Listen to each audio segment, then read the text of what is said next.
వాళ్ళు చచ్చారు, వీళ్ళు చంపుకున్నారు, లేకపోతే కులాలు వచ్చినాయి, అవన్నీ వదిలేయండి.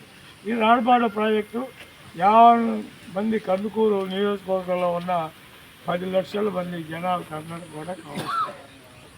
5-6 లక్షల జనాభా ఉన్నారు. ఇది మొత్తానికి మా అందరూ కూడా ఇది. ఎందుకంటే అటు పక్క వాళ్ళకి రాకపోవచ్చు నాకు నీళ్ళు. ఇప్పుడు మంచినీళ్ళు వస్తున్నాయి. తర్వాత ఈ ప్రాంతంలో పెరిగిన గడ్డి కానీ ఇవన్నీ కూడా పశువులకి దాణా కూడా పెంచుకునే అవకాశం ఉంది. సస్యామలంగా ఈ కనుక సక్రమంగా ఉంటుంది.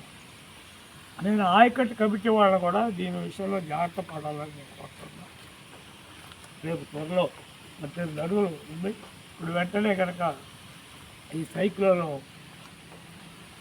క్రాస్ అయిపోయి ఆగిపోయిన తర్వాత నార్మల్లో మొదలు పెట్టుకోవాలా, నవంబర్లో పెట్టుకుంటారేమో. ఇప్పుడు ఆల్రెడీ వాన నీళ్ళు ఉన్నాయి, మొదలు పెట్టుకొని నవంబర్లో ఇక్కడి నుంచి నీళ్ళు వదిలించుకొని చేసి మంచి పంట వచ్చే అవకాశం.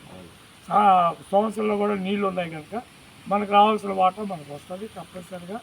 వాటిని కూడా మనకి మన మంత్రి గారు నారాయణ గారు కానీ, రామనారాయణ రెడ్డి గారు కానీ, అలాగే మన ఈ జిల్లా మంత్రి ఆయన ఫరూక్ గారు కానీ, వాళ్ళందరితో ఇరిగేషన్ మంత్రి, అలాగే అగ్రికల్చర్ శాఖ మంత్రితో కూడా ఈ ఫిష్ విషయం కూడా అగ్రికల్చర్ మంత్రి, దాంట్లో ఫిషరీస్ కూడా అచ్చెన్నాయుడు గారు మాట్లాడతాం.